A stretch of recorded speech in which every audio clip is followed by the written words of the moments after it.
La reine Máxima a, c'est vrai, un chapeau préféré qui devient un peu la signature de la reine Máxima. C'est le chapeau Bellissima. Nous avons même changé le nom du chapeau. Le chapeau s'appelait Monaco parce que c'est là que la reine a porté la première fois. C'est pour cette circonstance-là que le mariage du prince Albert que nous avons créé ce chapeau. Mais ce chapeau est tellement beau sur elle, c'est tellement joli que nous l'avons appelé Bellissima. Parce que quand la reine Máxima porte ce chapeau, elle est bellissima.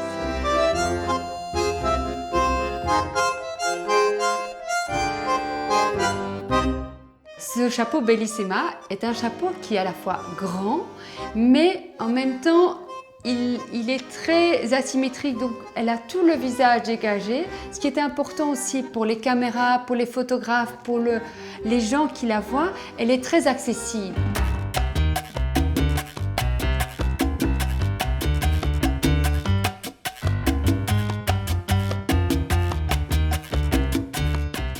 Quand il y a beaucoup de vent, il est important que le chapeau tienne bien, c'est très important. Et même pour le confort, pour être plus libre dans ses mouvements, il est important que le chapeau tienne très bien. Surtout quand il est grand, il faut qu'on ait l'impression qu'on n'a rien du tout. Alors, pour qu'il tienne bien, on met ou bien un élastique, un peigne, ou bien des petites attaches dans lesquelles le coiffeur peut mettre les pinces. Mais ce qui est devenu très tendance, et c'est la reine Máxima qui a relancé la mode, ce sont les épingles à chapeau. Dans la famille royale hollandaise, il y a des épingles à chapeau magnifiques, très très belles, et nous avons réinventé des nouvelles épingles à chapeau parce que c'est de nouveau la tendance.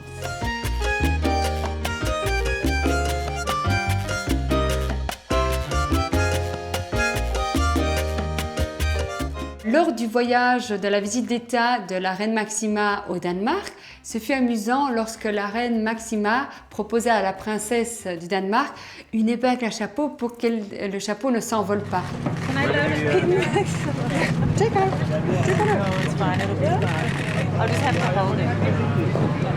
Donc c'était vraiment la preuve que pour la reine Máxima, c'est vraiment un moyen très très efficace pour que le chapeau ne bouge pas.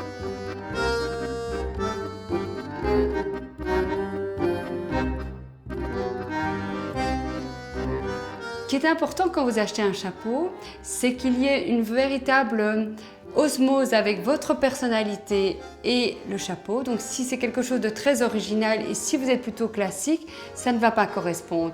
Si au contraire vous êtes quelqu'un qui a beaucoup de personnalité, si vous rentrez dans quelque chose d'un peu trop conventionnel, c'est un peu dommage. Ce qui est important aussi, c'est qu'il faut voir par rapport à la forme du visage et de la silhouette.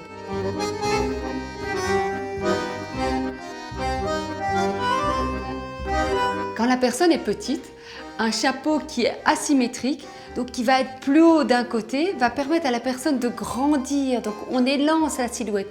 Pour moi, c'est très important de toujours élancer une silhouette, jamais tasser.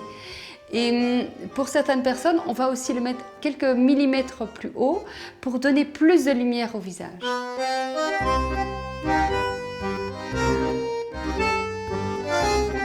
Normalement, le port du chapeau suit certaines étiquettes. La journée, vous portez un chapeau. Un déjeuner, vous portez aussi un chapeau. Même si vous voyez moins vos voisins, c'est très chic, vous pouvez porter le chapeau et même un grand chapeau. Souvent, les déjeuners sont souvent plus élégants parce que les femmes font plus attention à leur silhouette parce qu'elles doivent penser au chapeau, donc c'est très important. Au cocktail, vous pouvez porter un chapeau, mais le soir, normalement, vous retirez le grand chapeau ou juste une coiffe ou un chapeau qui fait vraiment partie du visage, donc un détail. Mais un grand chapeau ne se porte pas le soir.